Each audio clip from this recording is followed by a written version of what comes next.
Alhamdulillah wassalatu wassalamu ala rasulillah wa la hawla wa la quwwata illa billah. Rabbi shrah li sadri wa yassir li amri wahlul 'uqdatam min lisani yafqahu qawli. Allahumma 'allimna ma yanfa'una wa anfa'na bima 'allamtana warzuqna 'ilman nafi'a amin ya rabbal alamin. Hadratul mukarramin, para jamaah hadirin kajian zuhur yang semoga selalu dalam lindungan Allah Subhanahu wa taala. Alhamdulillah, puji syukur kehadirat Allah atas segala kenikmatan. Semoga Allah senantiasa memberkahi kita, melindungi kita, mengistiqomahkan kita sampai nanti diwafatkan dalam husnul khatimah. Tak lupa salawat serta salam mari kita sajikan ke junjungan kita Nabi Agung Muhammad SAW dengan penuh harap semoga kita semuanya termasuk umat yang akan mendapatkan syafaat yaumil qiyamah nanti. Amin ya rabbal alamin. Baik,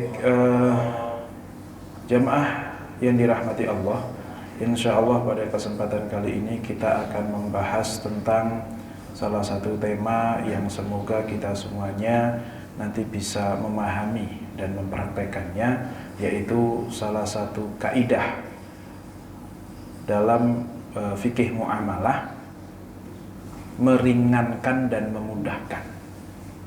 Yang mana memang dalam muamalah itu ada beberapa kaidah yang perlu kita fahami, yang mana kaidah itu artinya adalah rumus, prinsip yang menjadi landasan daripada seluruh bentuk transaksi kegiatan muamalah kita. Nah, salah satu di antaranya adalah bahwasanya di dalam fikih muamalah itu kita diperintahkan untuk mencari yang mudah, at-takhfif wa taisir, yaitu at-takhfif wa taisir, la tasydid wa la ta'sir. Ya, kita disuruh untuk meringankan dan memudahkan, bukan memberatkan dan menyulitkan. Ini perintah tentu, ini kaidah tentu bukan perintah ya, tapi lebih kepada bahwasanya prinsipnya dalam muamalah itu ringan, mudah, gampang, bukan yang susah. Agak sedikit berbeda dengan yang terjadi pada muamalah atau dengan ibadah. Kalau ibadah itu memang ritual. Ritual itu perintah dari Allah yang sudah dikasih batasan-batasan dan kita tidak tahu kenapa kok begitu. Itu ritual. Tapi kalau muamalah, maka tujuan utama dari syariat di dalam muamalah itu adalah litahqiqil masalihil ibad, untuk merealisasikan kepentingan manusia. Artinya kalau ada fikih muamalah kok justru malah menghalangi kepentingan manusia, ini maka dipertanyakan. Kalau ada aturan di dalam fikih muamalah kok menghalangi kebutuhan manusia, ini malah dipertanyakan. Ya. Tapi kalau ternyata memang, tapi beneran ini haram Ustaz, kata para ulama semuanya juga mengatakan transaksi ini haram, padahal ada maslahat yang kita ingin ambil. Oh, bisa jadi di sisi lain ada yang terdolimi dengan maslahat itu. Di sisi lain ada yang dirugikan dengan muamalah itu. Oke, kalau itu haram. Tetapi saya pastikan tidak ada suatu kemaslahatan untuk semuanya yang tidak ada yang terdolimi. Kok tidak boleh dalam Islam? Itu masih nggak ada. Kalau nggak boleh pasti ada sesuatunya. Nah, maka prinsip di dalam Islam itu adalah at-takhfif wa taisir, la tasydid wa la ta'sir, ya, memudahkan dan tidak menyusahkan. Oke. Dan ini landasan kaidahnya banyak sekali. Salah satunya adalah firman Allah, yuridullahu bikumul yusra wa la yuridu bikumul usra. Allah menginginkan atas kalian hal-hal yang mudah dan Allah tidak menginginkan hal yang susah. Kemudian di dalam ayat yang lain, ma yuridullahu liyaj'ala 'alaikum min haraj. Allah tidak menginginkan kalau supaya kalian itu kerepotan dengan hal itu. Tidak. Allah tidak menginginkan kerepotan atas kalian, walaki yuridu liyutahhirakum. Tapi Allah ingin mensucikan kalian. Nah, ini konteksnya ayat yang Al-Maidah ayat 6 ini adalah sedang membicarakan tentang toharoh. Toharoh tidak bisa pakai air, ya sudah pakai tanah. Dalam masalah ibadah ritual yang batasannya sudah ditentukan dan kita tidak tahu kenapa seperti itu saja, itu ada kemudahan. Apalagi untuk muamalah yang memang tujuan utamanya itu adalah untuk merealisasikan kepentingan kita. Kalau ibadah itu kita memberikan atau kita melaksanakan kewajiban kita atas haknya Allah. Tapi kalau muamalah itu ya memang kita untuk diri kita. Nah, yuridullahu ay yukhaffifa ankum wa khuliqal insanu dha'ifa, dan seterusnya. Dan juga ada perintah Nabi Muhammad sallallahu alaihi wasallam ya, ketika mengutus Mu'ad bin Jabal, kemudian Abu Musa al-Asy'ari ya, ke Yaman, ke beberapa pelosok negeri, untuk kemudian menjadi delegasi Islam ke sana, untuk kemudian mengajarkan Islam kepada mereka, mengenalkan Islam kepada mereka. Apa pesan Rasulullah kepada mereka? Yassiru wa la tu'assiru, mudahkanlah dan jangan persulit urusan mereka.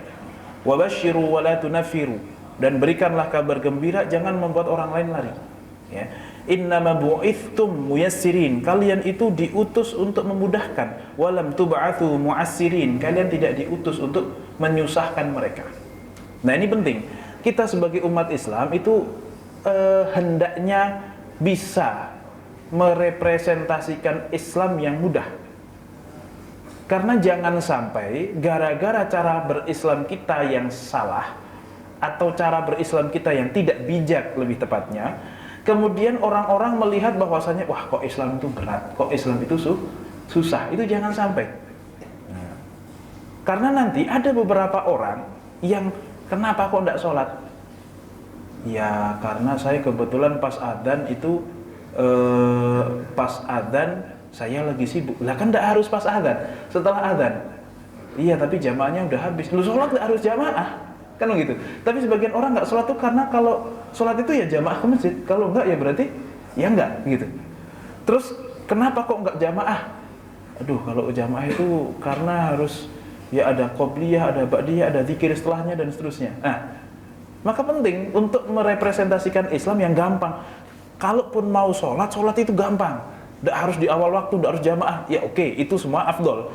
Tapi buat sebagian orang daripada enggak sholat, yang penting sholat aja dulu. Kemudian yang sudah sholat terus pengen jamaah, banyak yang tidak jamaah karena lalu kalau mau ke masjid itu harus pakai koko, harus pakai peci, pakaian yang proper, sarung dan seterusnya. Itu hilangkan tolong. Itu bukan Islam. Itu etika adab. Ya kalau mau dilaksanakan bagus, tapi jangan sampai hal-hal yang sifatnya bukan primer malah menghalangi kita untuk satu hal yang lebih baik gitu. Nah, ini penting ya, karena banyak orang yang berislamnya itu pakai hawa nafsu. Jadi Islam tuh harus begini, kalau kurang nggak begitu ya nggak mantep loh.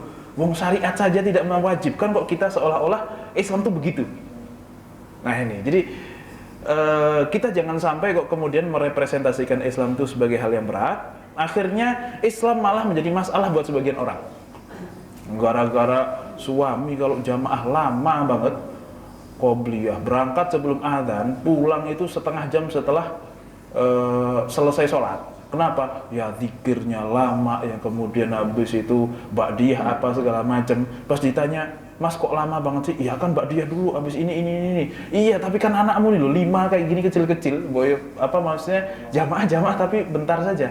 Lah ini kan jangan sampai istri kemudian menyalahkan jamaahnya suami gitu. Karena suaminya itu kurang bijaksana di dalam memprioritaskan mana yang lebih wajib. Nah ini sering terjadi. Begitu pula dalam fikih muamalah. Apalagi dalam fikih muamalah lebih tepatnya.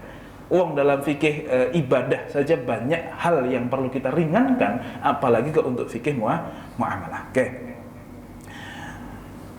Dan kalau kita lihat banyak sekali keringanan-keringanan di dalam syariah itu, baik dalam ibadah ritual ataupun di dalam masalah muamalah. Pertama, keringanan di dalam memberikan rukhsah. Di dalam Islam banyak sekali rukhsah yang diberikan. Sebagaimana nanti Rasulullah SAW itu pernah bersabda, Innallaha yuhibbu an tu'ta rakhaisuhu kama tuhibbu an tu'ta azaimu. Allah itu suka untuk diambil rukhsah keringanan-keringanannya, sebagaimana Allah juga suka untuk diambil azimahnya. Jadi begini, Bapak Ibu yang dirahmati Allah, kalau kita sedang mulai melakukan safar, ada keringanan qasar, ada keringanan jamak. Lebih baik mana antara jamak atau tidak jamak? Atau lebih baik mana antara kita sholat duhurnya tetap 4 rakaat atau 2 rakaat?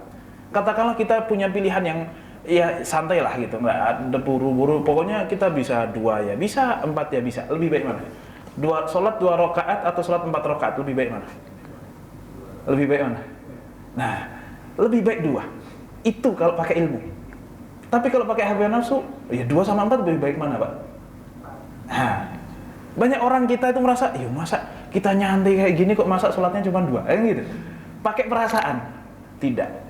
Allah itu malah lebih suka kalau diambil rukhsahnya, sebagaimana Allah juga suka kalau kita lagi nggak pakai rukhsah, lagi nggak safar, terus sholat 4 rakaat, itu namanya azimah lawannya. Itu Allah suka juga. Ya sebagaimana Allah tuh suka kalau kita sholat zuhur 4 rakaat kalau di rumah, Allah juga suka kalau kita safar itu ngambil 2 rakaat. Walaupun kalau mau 4 ya silahkan saja gitu ya. Tetapi Allah cinta kok itu. Dan kita ibadah adalah nyari cintanya Allah, nyari ridhonya Allah, bukan nyari wah kayaknya kalau 4 rakaat lebih mantep buat saya. Atau seringkali kita itu bertawakal kepada amalan kita, bukan kepada ridho Allah. Dan ini, kalau yang kita pakai adalah amalan kita, maka kita akan terbebani dan berat, dan kita pasti akan ngambil yang susah-susah. Dan agama itu nampak susah. Tapi kalau kita berlandaskan atau mencari ridhonya Allah, maka saya yakin semuanya itu akan menjadi terasa lebih mudah dan lebih luas. Nah, kurang lebih seperti itu. Nah, dan ini kejadiannya di sholat qashar misalnya. Umar bin Khattab tuh pernah nanya, ya Rasulullah, kita kan sudah tidak perang, kok masih qashar sholat? Bukankah di dalam ayatnya disebutkan, wa idza darabtum fil ardi falaysa 'alaikum junahun an taqsuru minas shalah in khiftum an yaftinakumul ladzina kafaru. Bukankah qashar itu kalau kalian takut sama orang kafir, artinya kalau sedang dalam kondisi perang. Tapi kita sudah nggak perang kok masih qashar. Apa kata Rasulullah? Shadaqatun, itu sedekah, tasaddaqallahu biha 'alaikum. Sedekah yang Allah berikan kepada kalian, maka terimalah sedekahnya. Tentu kita, hawa nafsu kita atau rasa malas kita lebih suka yang 2 dibandingkan yang 4. Dan logika ibadah kita di mana-mana semakin berat ibadah semakin baik. Nah ini. Tapi ilmu mengatakan yang 2 lebih utama. Yang sesuai dengan hawa nafsu kita malah lebih utama dibandingkan yang sesuai dengan mungkin perasaan dan perasaan ibadah kita, hawa nafsu ibadah kita. Itu mengatakan, ya masa 2 sama 4 ya bagusan 4. Kurang lebih kan seperti itu. Tapi ilmu tidak mengatakan demikian. Nah, bahkan Rasulullah malah menegur orang yang tidak mau ngambil rukhsah sampai dia kerepotan sendiri. Nah, dalam sebuah hadis riwayat Muslim, dikatakan dalam sebuah perjalanan Rasulullah dan para sahabat, itu ada seseorang yang dikerumunin. Jadi ada beberapa sahabat tuh berkerumun kepada satu tempat. Kenapa? Ternyata ada satu orang yang sudah tepar, entah pingsan, entah kecapean. Nah, terus kenapa dia? Apa yang terjadi sama dia? Ya Rasulullah, dia puasa. Apa kata Rasulullah? Beliau malah mengatakan, faqala Rasulullah sallallahu alaihi wasallam, laisal birra an tasumu fis safar. Bukan merupakan kebaikan puasa pas safar, malah itu maksiat. Dalam hadis riwayat lain dikatakan faqad asallaha wa rasul, itu telah bermaksiat kepada Allah dan Rasulnya. Padahal puasa ibadah, harusnya kan yang namanya ibadah kan semakin berat semakin bagus. Tapi kalau sampai demikian, justru malah itu hal yang tercela. Itu dalam fikih ibadah, apalagi dalam fikih muamalah nanti. Nah, kemudian kaidah yang berikutnya, yang turunan poin-poin daripada kaidah awal tadi adalah keringanan itu bisa terjadi karena darurat dan juga bisa terjadi karena hajat. Sebagaimana dalam surah Al-Maidah ayat 3 kita tahu bahwasanya orang yang terkena darurat itu boleh untuk melakukan yang haram-haram. Famanitturra fi makhmasatin ghairu mutajanifin li itsmin fa innallaha ghafurur rahim. Maka barang siapa yang terpaksa karena kelaparan tanpa sengaja berbuat dosa, sesungguhnya Allah Maha mengampuni lagi Maha penyayang. Nah, ini menjadikan dalil bahwasanya ad-darurat tubihul mahdurat. Sesuatu yang darurat itu apa? Sampai mengancam nyawa seseorang, maka menghalalkan yang sifatnya haram. Sesuatu yang mengancam nyawa menghalalkan yang haram. Contoh, kalau kelaparan sekali yang mana sudah 3 hari nggak makan. Kalau baru sehari nggak makan itu masih belum darurat, itu masih bisa bertahan hidup. Siapa tahu hari kedua ketemu makanan. Ternyata nggak ketemu. Yang ada cuma daging babi atau daging ular lah katakanlah. Daging babi lah katakanlah. Nah, daging babi ketemu daging babi. Tapi hari pertama masih dibiarin aja, hari kedua masih dibiarin, hari ketiga wah nggak bisa nih, kalau saya sampai nggak makan mati. Nah, itu berarti darurat. Boleh memakan yang haram ketika darurat. Walaupun namanya darurat, itu tuqaddaru biqadariha. Kita hanya halal untuk melakukan yang hanya menyelamatkan dari kedaruratan saja. Artinya makan babi, misalnya di situ ada banyak begitu, ya kira-kira yang membuat kita itu selamat nyawanya. Misalnya kok ya cukup satu genggam sudah cukup menjadi mempertahankan kehidupan kita. Ya berarti yang halal cuma segitu, nggak boleh lebih. Nggak boleh kok kemudian sampai kenyang, sampai sendawa, nggak boleh. Ya kenapa? Karena haram aslinya. Dia menjadi halal karena darurat saja. Maka hanya sekedarnya saja sampai mempertahankan hidup.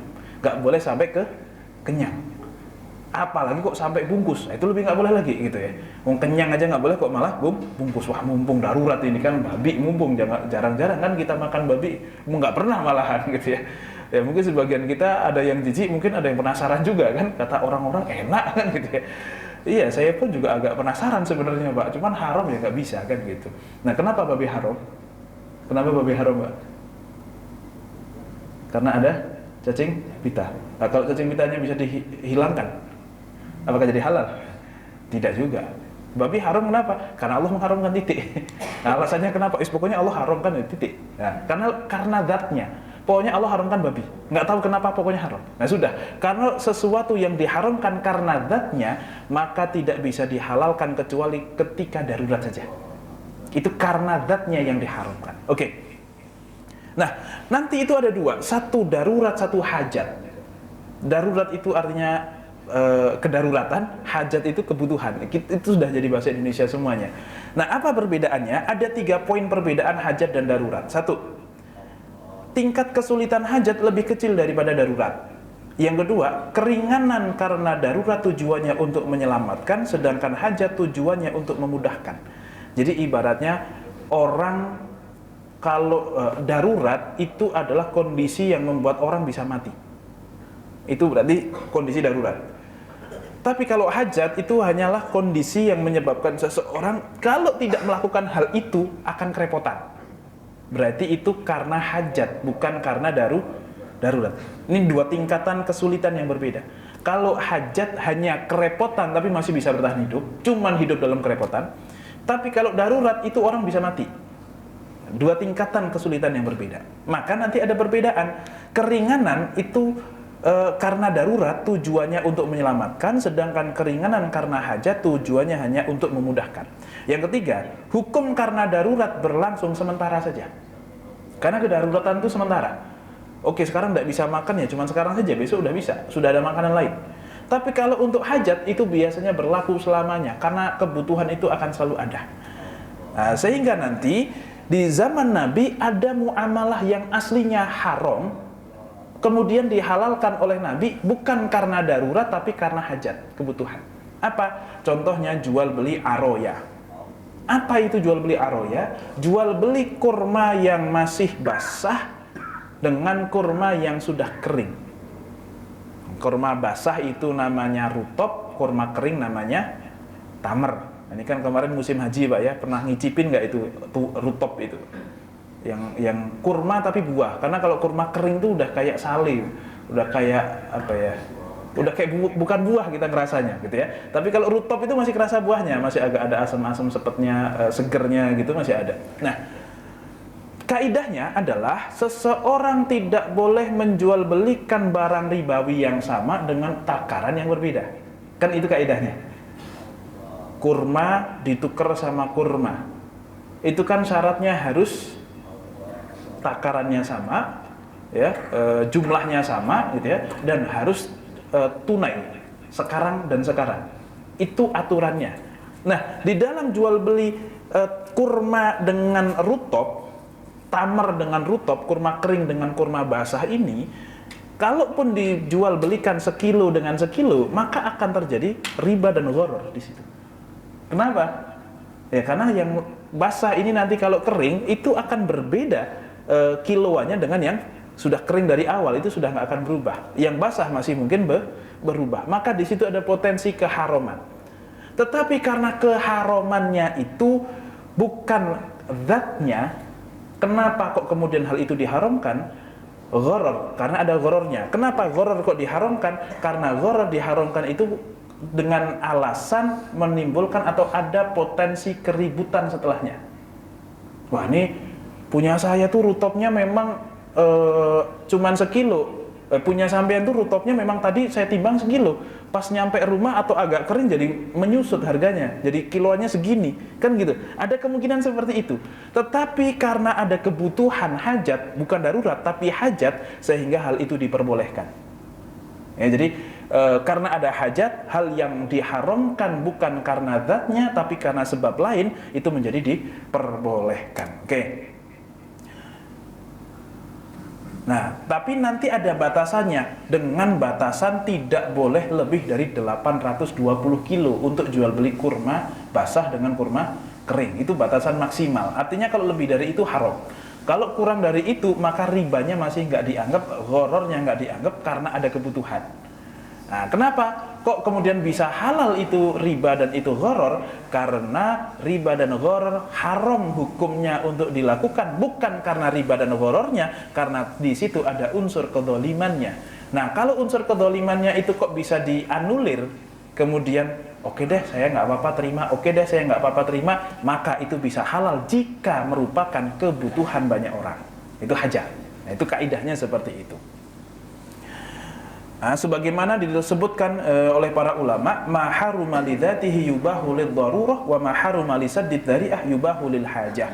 Hal yang diharamkan karena zatnya maka hanya boleh dilakukan ketika darurat, tetapi hal yang diharamkan karena unsur lain, karena saddud dzari'ah, karena menuju keharaman yang berikutnya, bukan karena dianya yang haram, maka bisa diperbolehkan karena hajat. Dan ini menjadi dalil juga sebagian ulama kontemporer untuk memperbolehkan asuransi misalnya. Asuransi yang nggak usah syariah, yang konven. Kenapa? Karena sebagian ulama menganggap itu sudah menjadi kebutuhan orang. Untuk mendapatkan asuransi itu sudah menjadi kebutuhan semua orang. Sehingga asuransi yang sifatnya gharar, oke, saya bayar preminya pasti, tapi klaimnya kan tidak pasti. Kapannya, berapanya, terjadi atau tidaknya itu kan tidak pasti. Tergantung ada eksiden atau tidak dan seterusnya. Kan seperti itu. Itu kan satu hal ketidakpastian yang mana hukumnya haram. Kenapa ketidakpastian itu kok haram? Kenapa? Bukan karena tidak pasti makanya haram, tetapi karena sesuatu yang tidak pasti menimbulkan atau berpotensi menimbulkan keributan. Berarti kan haramnya bukan karena tidak pastinya, tetapi potensi keributannya. Itu yang haram. Jadi haramnya bukan karena ininya, tapi di sininya, di level keduanya. Nah, jika haram bukan karena ketidakpastiannya, tetapi karena kalau tidak pasti potensi menimbulkan keributan, ini bisa dihalalkan jika memang ada kebutuhan banyak orang. Nah ini, jadi ma yubahu lid-darurah ma haruma lisaddid dzari'ah yubahu lil hajah. Sesuatu yang diharamkan karena saddud dzari'ah itu bisa diperbolehkan karena adanya hajat. Oke, itu kaidah yang berikutnya. Makanya beberapa ulama meringankan dalam hal ini. Nomor 3. Tidak memperluas wilayah taklif dan keharaman. Nah, sebaiknya kita itu tidak memperluas wilayah keharaman ataupun wilayah wajib. Karena wilayah wajib dan wilayah haram itu menyempitkan seseorang. Sesuatu yang nggak wajib jangan kita katakan wajib. Sebagaimana sesuatu yang tidak pasti keharamannya jangan kita katakan haram.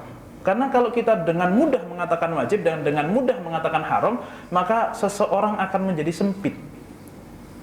Kalau sesuatu kok tiba-tiba jadi wajib, ya berarti ada beban tambahan buat kita. Kalau tidak dilakukan, kita dosa. Sempit. Kalau sesuatu kok tiba-tiba diharamkan, maka menjadi ada hal yang kita nggak boleh ke sana. Kalau sampai ke sana, kita kena dosa. Maka bukan seperti itu para ulama kemudian menjadikan atau merumuskan kaidah-kaidah dalam fikih muamalah. Nah, maka dari itu bahkan hadis dhaif pun itu tidak bisa dijadikan sebagai landasan hukum menghalalkan atau mengharamkan sesuatu. Mewajibkan sesuatu itu yang bukan wajib mewajibkan sesuatu yang bukan wajib dosanya besar, mengharamkan sesuatu yang bukan haram juga dosanya besar. Memang menghalalkan sesuatu yang haram dosanya besar, ya.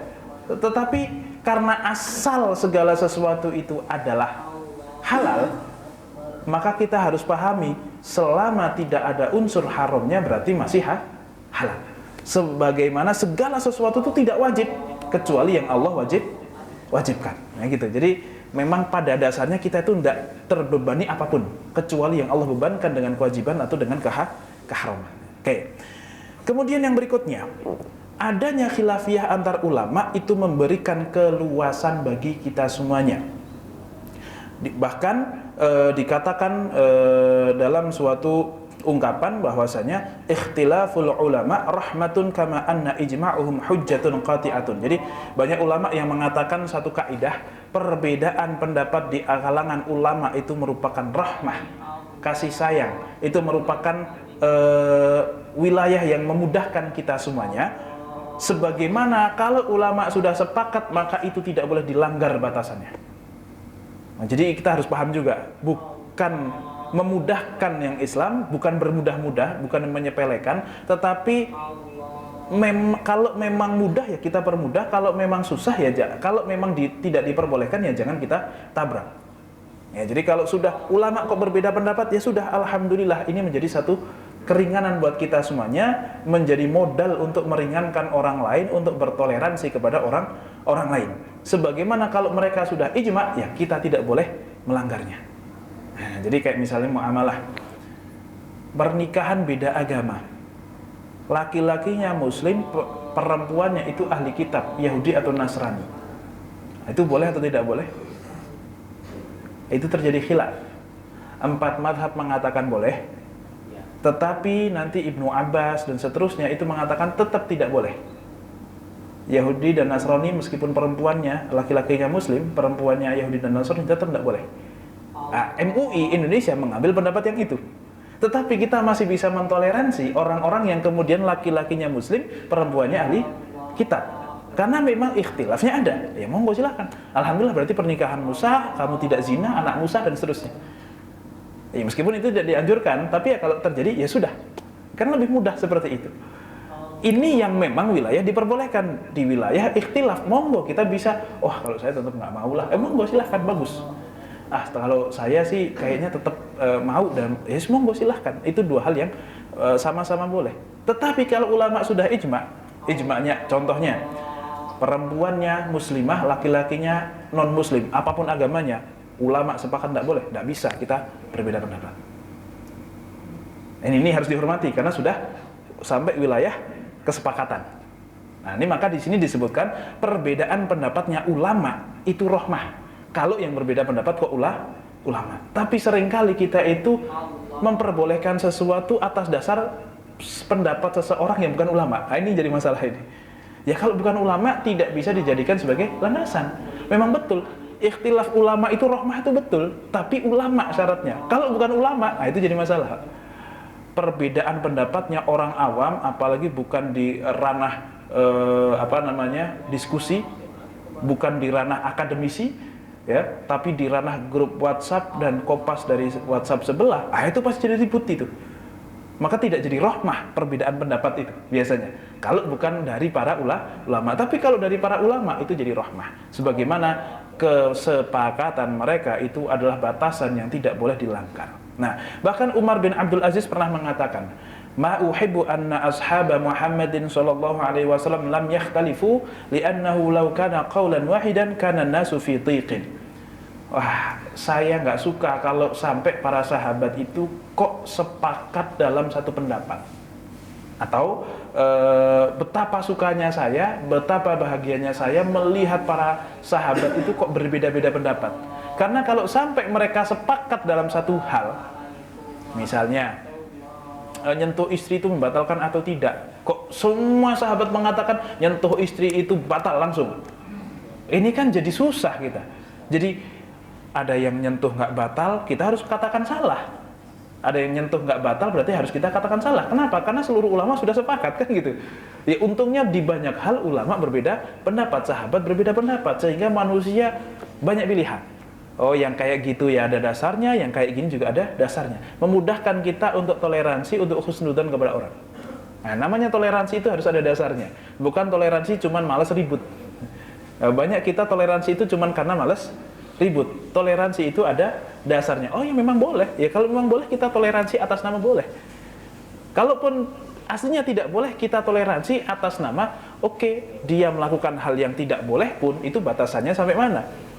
Kan beda nih, toleransinya orang yang melakukan sesuatu yang berbeda karena itu perbedaan pendapat, dengan orang melakukan suatu keharaman, tetapi kita mentoleransinya atas nama, ya sudah, toh amalan dia, amalan saya kan beda nih. Kalau misalnya yang satu, kamu nyentuh istri kok nggak batal? Nah, itu toleransinya benar-benar lepas. Ya sudah, kamu saya itu pendapat semuanya dan dibenarkan. Tapi kalau kenapa kok kamu nggak sholat, itu kan toleransinya cuma sekedar ya sudah, jangan dicerca dulu, jangan di ini dulu. Tapi tidak pernah membenarkan amalan dia, kan gitu. Tapi kalau kamu kok nyentuh istri kok nggak batal, itu kita membenarkan amalan dia atas dasar keyakinan dia. Tapi kenapa kok kamu nggak sholat?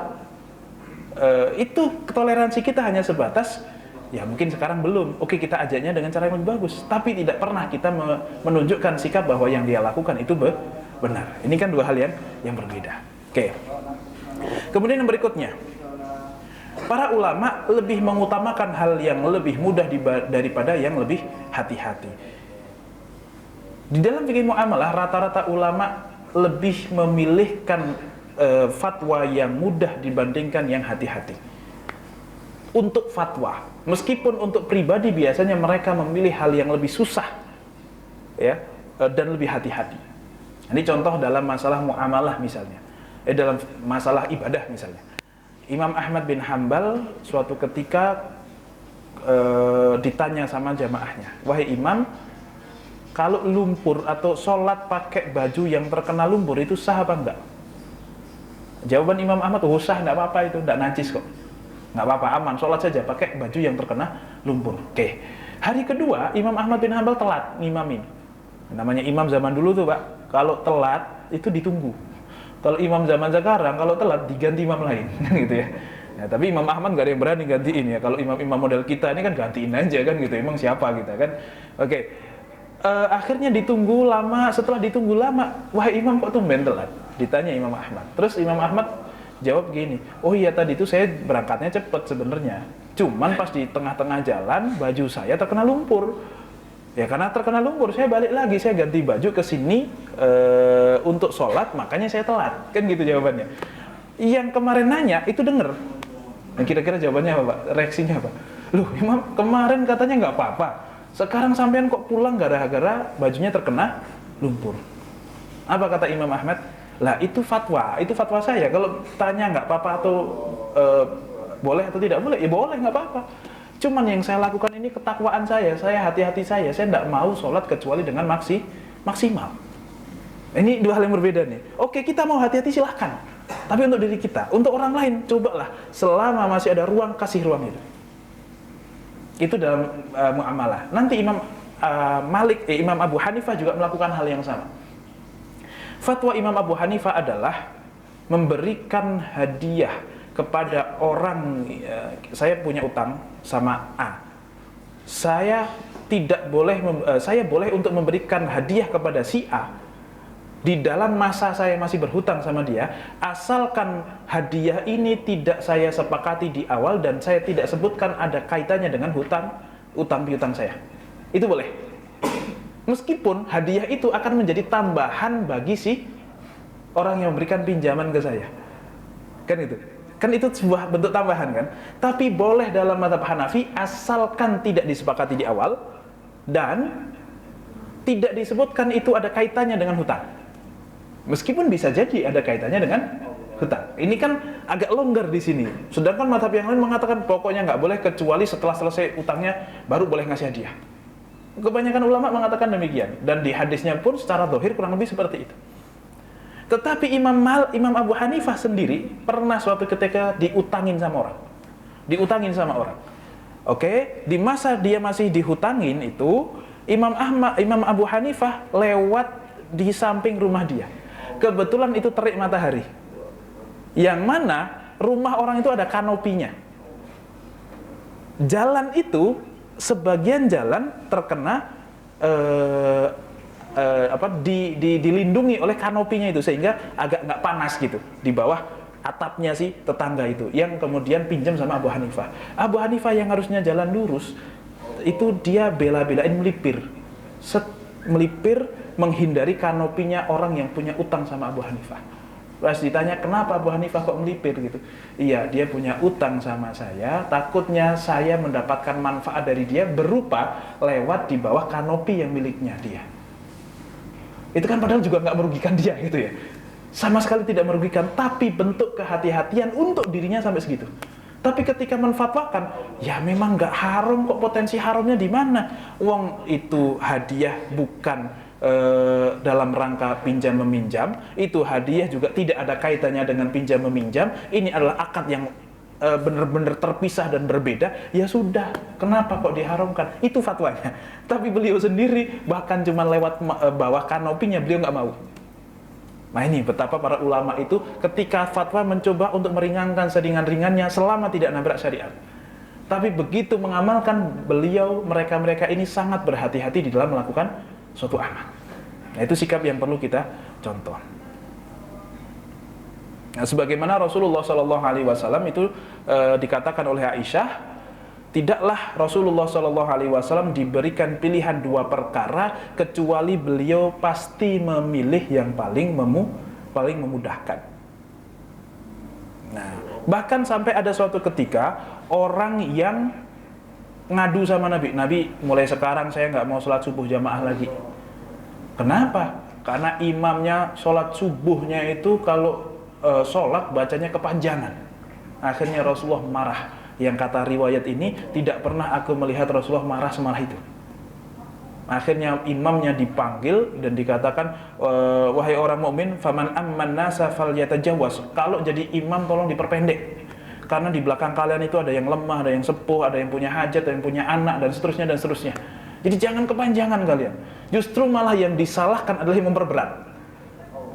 Yang disalahkan justru malah yang memperberat. Bahkan Imam Nawawi mengatakan begini, innamal ilmu indana ar-rukhsah min thiqatin fa amma tashdidu fayuhsinuhu kullu ahad. Orang yang punya ilmu itu adalah orang yang memudahkan urusan orang lain, yang menfatwakan dengan hal-hal yang mudah tapi pakai dalil.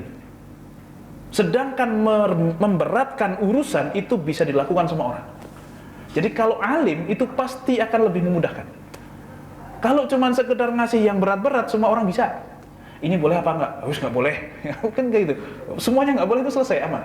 Oh, ini wajib apa enggak? Oh, harus dilakukan, lakukan. Itu bukan ilmu itu. Ilmu itu adalah yang paling bisa meringankan tapi dengan dalil masih di dalam koridor. Tapi kalau memberatkan itu semua orang juga bisa melakukan. Ya, Ustaz, kalau sholat kok nggak pakai sedekap itu sah apa enggak? Harus nggak sih sedekap? Sholat itu sedekap tuh harus nggak sih? Ya mengatakan udah sedekap aja. Itu semua orang akan mengatakan demikian, gampang gitu. Karena semua orang kalau sholat sedekap. Tapi yang punya ilmu, oh kamu lagi sakit ya, nggak usah lah. Oh nggak usah kok nggak sakit pun nggak apa-apa. Nah itu kan ilmu. Dalilnya begini. Nah itu. Alim itu adalah orang yang mudah untuk meringankan syariat ini dengan dalil tentunya. Ya. Karena untuk memberatkan agama, untuk kemudian memberikan aturan yang berat-berat itu akan dikuasai oleh semua orang. Nah, tentu yang paling menjadi hal yang penting adalah memudahkan bukan menggampangkan. Oke, agama Islam itu mudah, tapi jangan sampai kita menggampangkan agama. Mudah dengan ilmu tentunya, dengan batasan, bukan menggampangkan asal yang penting ini kan Islam itu kan mudah, akhirnya nggak melakukan yang ini akhirnya dan seterusnya. Banyak menabrak syariat atas nama Islam itu mudah, itu menggampangkan sudah. Kalau kemudahan itu harus dicari dengan ilmu memang. Kalau tidak dengan ilmu akan susah kita mencari kemudahan itu. Baik, itu adalah kaidah-kaidah yang perlu kita bahas sehingga di dalam fikih muamalah selama ada perbedaan pendapat dari kalangan ulama maka pilihlah yang mudah, monggo silahkan, terutama untuk difatwakan kepada orang, terutama untuk mensikapi orang lain. Tapi kalau untuk pribadi sebaiknya hati-hati kalau mau, tapi kalaupun tidak, asalkan ada landasan dari para ulama, monggo silahkan untuk dipilih. Karena memang tujuan daripada fikih muamalah adalah untuk merealisasikan kepentingan manusia. Berbeda dengan fikih ibadah ritual, itu untuk menguji ketaatan kita. Jadi kenapa sholat zuhur 4 rakaat begitu, pokoknya taat aja, nggak usah tanya gitu. Sholat subuh kenapa waktunya jam segitu, yes memang harus seperti itu. Kemudian sholat maghrib kok beda sendiri, 3 sendiri, yang lain 2, 4, kok ini 3, yes nggak usah terlalu banyak tanya, lakukan saja. Kan gitu. Tapi kalau muamalah memang tujuannya untuk merealisasikan kepentingan kita, maka kalau ada hukum kok menghalangi kepentingan kita, itu kemungkinannya adalah satu, hukumnya tidak presisi, dua, ada hal lain atau ada kezaliman atau kerugian, atau ada pihak lain yang kemudian dirugikan dengan muamalah tersebut. Pastinya seperti itu. Taib.